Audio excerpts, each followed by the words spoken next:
everybody, and welcome back to my channel. Today we're going to be talking all about anxiety.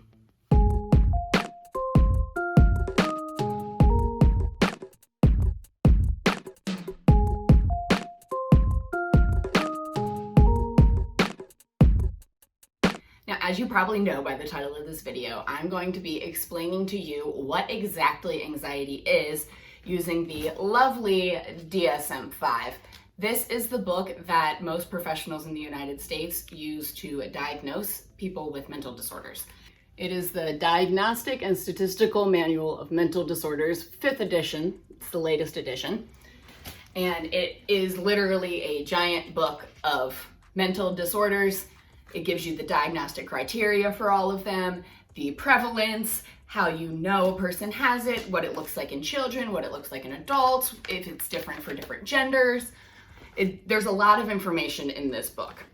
And so I'm going to be using this as my source for my information on generalized anxiety disorder. I'm going to be reading a little bit at first from my lovely DSM. I want to make sure that I get the wording completely accurate for you guys. So I'm going to be reading and then kind of explaining a little bit afterwards.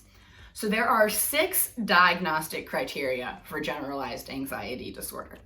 The first is excessive anxiety and worry occurring more days than not for at least 6 months about a number of events or activities such as work or school performance. So essentially, a person is anxious, is worrying about a variety of things, not just one thing. They have to be worrying about multiple things more days than they're not worrying about those things, and it has to go on for at least 6 months. The second criteria is the individual finds it difficult to control the worry. So not only is a person having this worry more often than not, they're worrying about all of the things in their lives, all aspects of their lives, they also find it difficult to control the worry. They can't stop it. It just kind of pops in and it's there and you got to deal with it. I'm going to take a moment now to say I have both dogs in the room with me while I'm filming, so if you hear any weird noises, I'm sorry. The third diagnostic criteria is the anxiety and worry are associated with 3 or more of the following symptoms, with at least some symptoms being present for more days than not for the past 6 months. And these are more physical symptoms. So they have a list of physical symptoms, and the anxiety and worry have to be associated with at least 3 of these symptoms that they have in here. And you have to experience at least 3 of those physical symptoms more days than you do not experience them for at least a 6-month period of time. However, the diagnostic criteria changes a little bit in children. They only need to have 1 of these symptoms. For adults, there needs to be 3.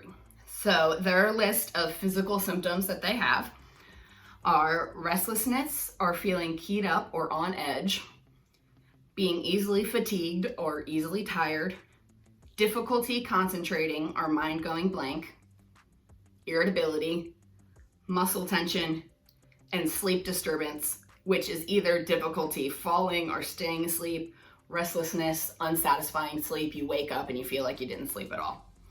So for an adult, they need to have at least 3 out of those 6 things. They need to feel restless or very tired, they can't concentrate, they're irritable and frustrated easily, they can feel the tension in their muscles, or they have a sleep disturbance. They need to have at least 3 of those. Children need to have at least 1. I can tell you that I probably have all 6. So that's fun. The 4th diagnostic criteria for generalized anxiety disorder is the anxiety, worry, or physical symptoms cause clinically significant distress or impairment in social, occupational, or other important areas of functioning. All right, I know that sounded really clinical, so it's really simple. The anxiety, worry, or the physical symptoms that you have because of the anxiety or worry have to be bad enough that they interfere with one area of your life. It either interferes with your ability to make friends, go to school, go to work, do your domestic duties, whatever it is. The worry, the anxiety, the physical symptoms have to cause an impairment on your functioning. You're spending so much time worrying, so much time feeling tired and crampy that you don't get as much done. If the anxiety and the worry aren't actually impacting your life in any way, then you don't get diagnosed with the disorder. And this is actually included in most disorders. I don't know exactly how I want to put this, but in order to be diagnosed with these conditions, the conditions have to actually impact your life. If it's not impacting your life, then it's probably just a normal everyday worry, because worry is very normal. It's normal to worry about things, especially when you're in a pandemic. It's not normal to worry about literally everything in your life. There's a difference. The fifth diagnostic criteria is that the disturbance is not attributable to the physiological effects of a substance or another medical condition. Again, sounds very clinical, but easily broken down, and this is another criteria that is in most disorders in here. It essentially means the symptoms that you're experiencing cannot be due to a medication you're taking or a medical problem that you're having.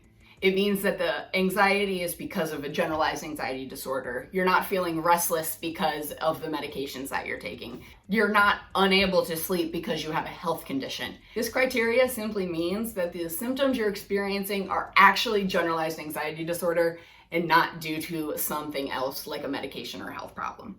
The last criteria on the list is probably the last criteria on the list for every single disorder in here. However, we still need to say it because it is very important. So the last diagnostic criteria for generalized anxiety disorder, dogs, stop fighting under the bed or whatever you're doing. The last diagnostic criteria for generalized anxiety disorder is the disturbance is not better explained by another mental disorder. Which means, again, the symptoms you're experiencing are actually due to generalized anxiety disorder. You don't have another disorder that is causing these symptoms. Nothing else better explains it. Essentially, the fifth diagnostic criteria says there's not a physical reason for you to be having these symptoms other than generalized anxiety disorder. And the sixth diagnostic criteria says there's nothing else going on up here. There's no other mental disorders that are causing these symptoms. It is actually generalized anxiety disorder. Now, after giving the diagnostic criteria in the DSM, it then goes on to diagnostic features, and there are a few things in there that I wanted to read to you as well. The first was that adults with generalized anxiety disorder often worry about everyday routine life circumstances. So in adults, they worry about what's going on in their day-to-day life, but it's an excessive worry. You're worried about your husband coming home from work. Well, in normal times, that wouldn't be a problem. In today's times, you might be worried about your husband coming home from work.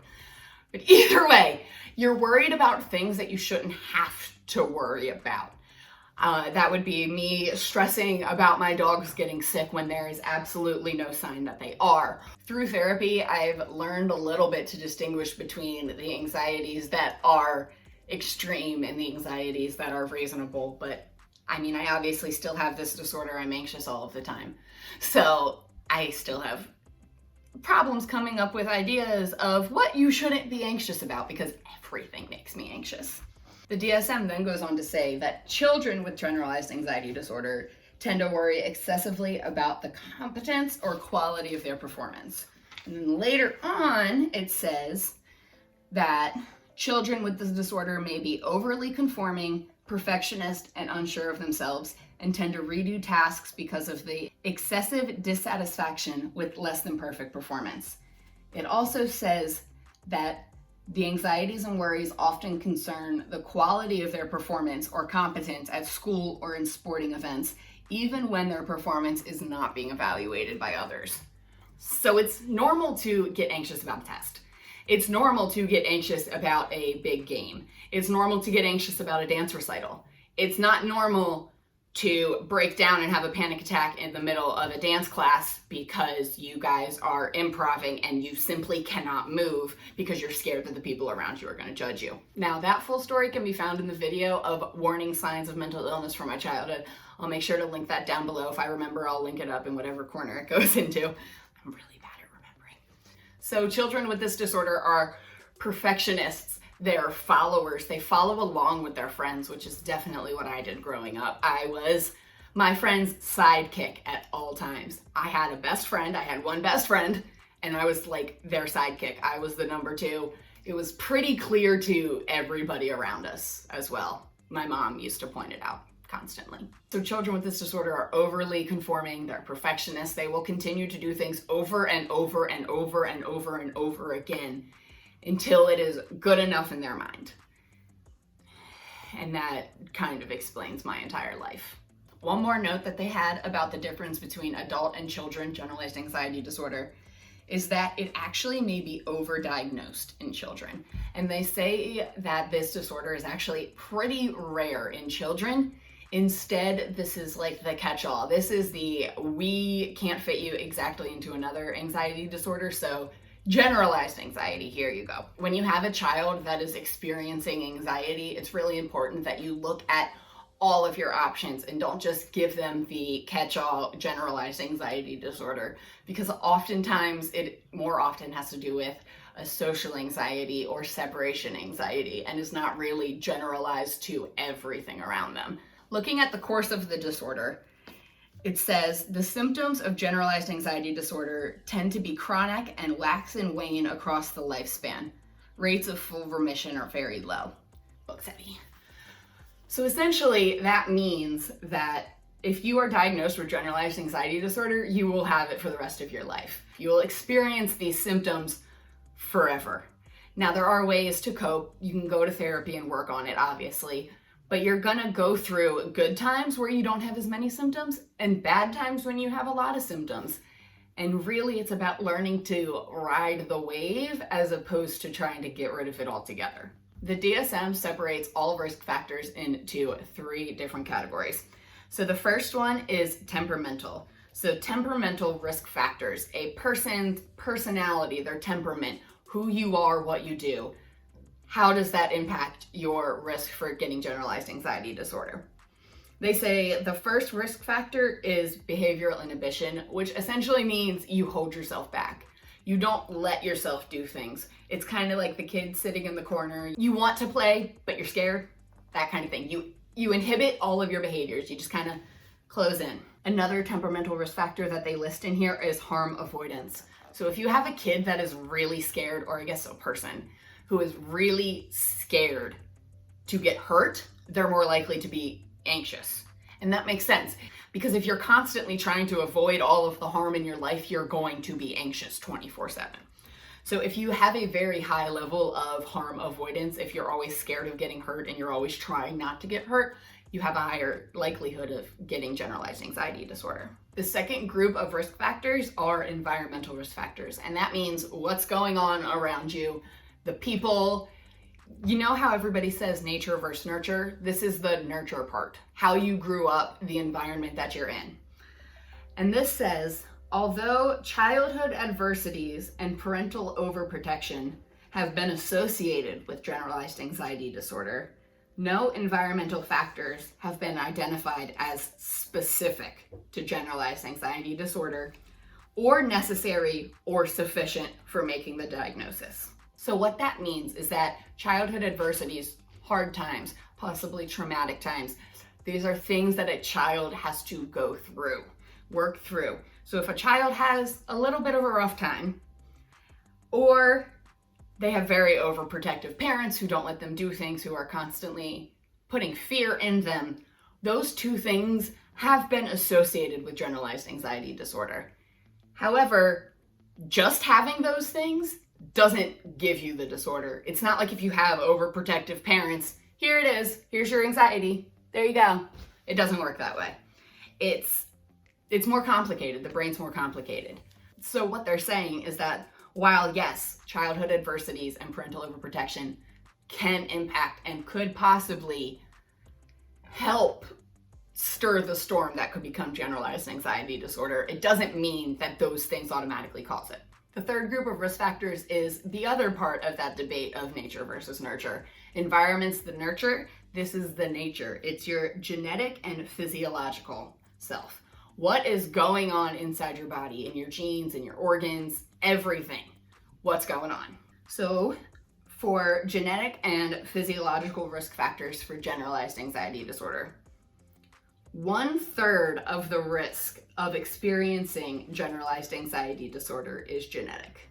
So that means that out of all of the possible things, all of them, that could possibly cause a person to develop generalized anxiety disorder, 33.3% of that is based on your genetics, which means that your risk goes up a lot if you have a person in your immediate family that has this disorder. It then goes on to say that these genetic factors are shared with other anxiety and mood disorders, particularly major depressive disorder.